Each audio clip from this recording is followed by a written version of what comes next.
Imagine a world from many centuries ago, a world lit only by fire and stars. In that world, the Greek historian Herodotus picked up his stylus to write. He wrote about great wars and distant kings, but he also wrote about something strange from the cold, wild lands of the north. He told stories about a people called the Neuri.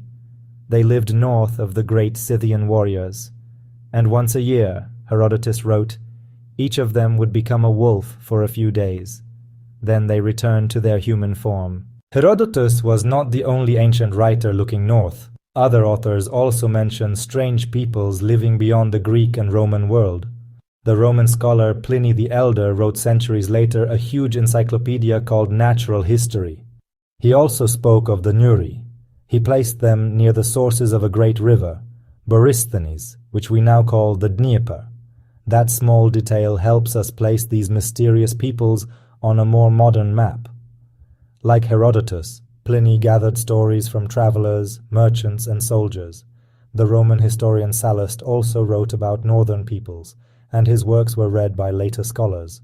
For centuries, these names and descriptions were copied and passed along. In the Middle Ages, chroniclers like Adam of Bremen and Vincenti Cadubec tried to link old tribes to the peoples of their time. It was a way to build a grand origin story. In Poland, this led to an idea called Sarmatism.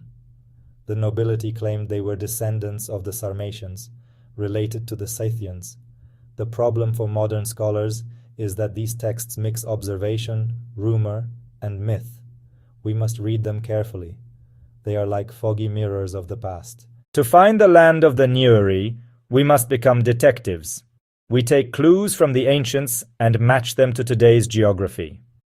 Herodotus, Neuri north of the Scythians. Pliny, near the sources of the Dnieper. The Dnieper is a mighty river. It runs through Russia, Belarus, and Ukraine to the Black Sea. Its sources in wooded hills mark a wide search area, forests, marshes, and twisting rivers. Researchers studied river systems and travel descriptions for years. Many place the land of the Neuri in the Pripyat Basin, the Dnieper's main tributary. The Pripyat flows through southern Belarus and northern Ukraine. The Narva is also mentioned, which flows north. These rivers lead us to the borderlands of Poland, Belarus, and Ukraine, an age-old crossroads between steppe and forest. The Neuri might have been a local people with Scythian customs, or Scythians who moved into the forests. Borders, rivers, and names change. By linking texts to the landscape, we suggest a likely region. Words tell only so much. To connect with the past, we look for things people left behind. Archaeologists dig carefully, and their finds in eastern Poland are remarkable. They found evidence tying this land to the world Herodotus wrote about. Objects you can hold in your hand.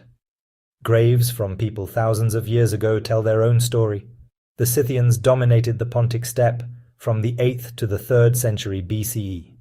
Their culture was also present in lands that are now part of Poland.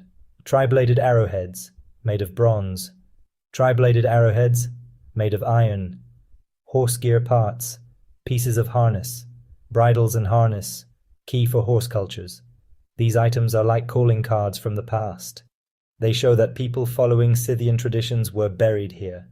Professor Sylwester Czopek wrote at length about these finds. These are not just trade goods. The discoveries suggest whole groups arrived, warriors, even settlers. This evidence breathes life into Herodotus's words and confirms the reach of the Scythian world. It does not prove these were the Neuri, but it places a Scythian-influenced culture right here. Let's return to the most famous part of the story, the Muerobosh. The werewolves. Why did Herodotus include this fantastic tale? Remember how he collected information. He was a traveler and historian, but he did not visit the land of the Neuri himself. He wrote down what the Scythians told him. The Scythians were a powerful, dominant culture in the region. A story about neighbors turning into wolves could serve many purposes.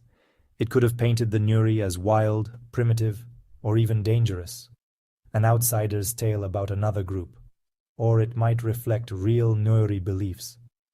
Many cultures thought shamans and spiritual leaders traveled to the spirit world by taking animal form. The wolf, a powerful, clever predator, was often a spirit animal. Maybe the Nuri had an annual ritual. Chosen people wore wolf skins and performed a ceremony. To a Scythian trader, it might have sounded like a literal transformation. To the Greeks, the farther from Hellas, the more wild and magical the world seemed. Stories of transformations fit the idea of the northern border. Adding werewolves made the histories more memorable, a great story that later fed European folklore about lycanthropy. Sometimes one place changes everything. In southeastern Poland lies Chotyniec. Here archaeologists found a large fortified settlement from the Scythian period. Not a camp, but a complex center. Surrounded by a wall and ditch, a center of power and population. The discovery gives a physical anchor for Scythian influence. This is a place where history comes alive. The size of the settlement suggests control of trade and territory. The associated cemetery holds Scythian-type graves, weapons, horse gear, pottery, direct links to the steppe. This is not an isolated find. It was a large community living and dying by steppe customs. The finds change our picture of the Iron Age. Chotyniec is sometimes called a Scythian metropolis in Poland. The ground confirms the texts. It does not prove they were Nuri or that they turned into wolves. Archaeology gives context. Powerful, Scythian-influenced people lived here at the right time.